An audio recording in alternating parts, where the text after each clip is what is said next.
With Worlds being either tomorrow or today, depending on when this video goes up, First just updated the ranking point threshold a couple of days ago, and I figured I'd cover it. They updated the ranking point threshold for the Barge and Coral RP, which are two of the three non-winning ranking points. So let's see how you guys like this more laid-back podcast type style. What is a ranking point, though? Ranking points can be earned by doing certain tasks in any FRC game. In Reefscape, you can earn up to 6 points per match. You get 3 per winning, 1 for tying, and the other 3 can be gained without winning. First increases the thresholds because most of the ranking points were starting to get a little too easy to get. As you get to Worlds and State Champs, you get robots of higher caliber, and so the inflation of points starts to become ridiculous to the point of where the difference between number 1 and number 10 is like half a decimal point. This year, First changed the threshold for the Coral and Barge RPs, but left the auto ranking point alone. The auto ranking point is achieved by getting all robots on an alliance to leave the starting area and having at least once robots score 1 Coral during Auton. Of the 6 ranking points, this is by far the easiest one to get. I only saw teams struggle with this one during the first 2 weeks of districts and regionals when some robots weren't even finished yet. The second ranking point is the Coral ranking point, which is by far the hardest to get. To achieve the Coral ranking point at Worlds, you have to get 7 on each of the 4 levels, instead of the previous 5. To the average viewer, that may not sound like anything crazy, but that is really game-changing. Time game like Reefscape, 2 extra on each level can make the difference for some alliances, adding up for a grand total of 8 extra Coral you need to add per match. Granted, Cooperation can lower this to 6, but it still feels like a ton of cycles and a ton of extra time. I completely agree with changing this, though. At States, some teams were getting this no problem because sometimes the random generator just put 2 insanely high-scoring teams on an alliance, and it was just a little too easy. At Worlds, every single robot's a high-scoring alliance potential. The Barge ranking point has been the one to stir up the most drama from what I've seen. The threshold only went up by 2 points, going from being 14 points to 16 points. 16 is effectively 1 deep climb and 2 parks, or that's probably just what it's always going to be because I've seen exactly 1 shallow climb robot this season, shout out Hollywood. A lot of people were expecting this number to be 18, which would force 2 robots on the alliance to climb in some manner.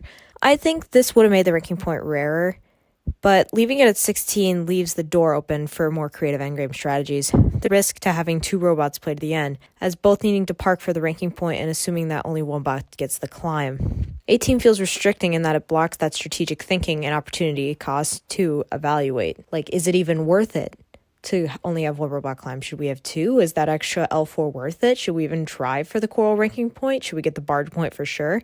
It's that sort of creative thinking from alliances that kind of happens on the fly that really makes FRC special. So, hot take, I actually like it being at 16.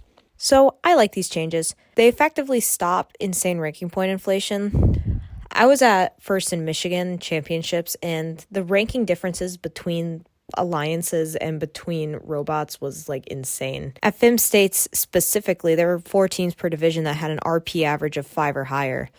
Mathematically speaking, this is bad. We're talking like 4 per field, so like 16 total. It meant that in order to have a chance of the top 4, you basically had to get lucky with your alliance partners being as good as you to fulfill tasks, or else your average was just going to tank hard, even if you lost 1 match. For example, on the DTE FIM division, this is why alliance selection was kind of weird and unique. For those who weren't there, alliance number 2 actually got rejected twice, and then I believe there's 1 other rejection in the top 8, though I can't quite remember what it was. At FIM and DTE, rank really had no indication of how good a team was because so many of the RP at States could pretty much be single-handedly taken out by 1 robot. So if you were mediocre but had a decent schedule, you would be fine and you'd cash out on ranking points. You'd win the easier matches yourself, and you'd just get a really, really high OPR team to handle the rest. Take a look at the top 20 at DTE that I'm about to put on screen right now. Then look at the top 20 by scoring capabilities or average match sort of a thing. It's a totally different list, and some top 20 teams don't even make the cut. It's kind of insane. These new ranking point rules makes this sort of luck of the draw impossible, since now teams have to work a bit harder to get that Coral RP especially. This basically prevents any 6-point matches, And it also means that in order to guarantee the barge ranking point, you have to have 2 robots deep climbing, or at least climbing in general. That way, in case a robot's bumper is accidentally touching the floor, it's not the end of the world. Furthermore, it's easier to guarantee that barge RP in case a robot doesn't actually climb at the end, they decide to score that level 4 and they can't quite get up. Now, I know a lot of people are probably not super happy with the fact that the Auton ranking point didn't change at all. And even though the Auton ranking point I think is a little bit too in reach, I'm not totally against it either. I can live with the auto ranking point staying the same since it means that the ranking point averages won't tank after a loss. Basically, you're guaranteed to get 1 ranking point as long as you have a decent auto that's consistent and reliable on one of the robots. It also serves as a way to prevent teams without Autons who may have qualified through awards like Rookie All-Star or Impact from making it too high in the rankings and therefore ending up as 8th Alliance captain as a rookie in a Worlds division somehow because they had a good schedule.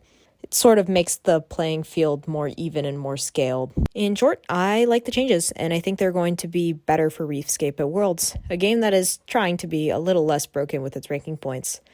I like it. Thank you for watching, and let me know what you think in the comments. I'll see y'all later.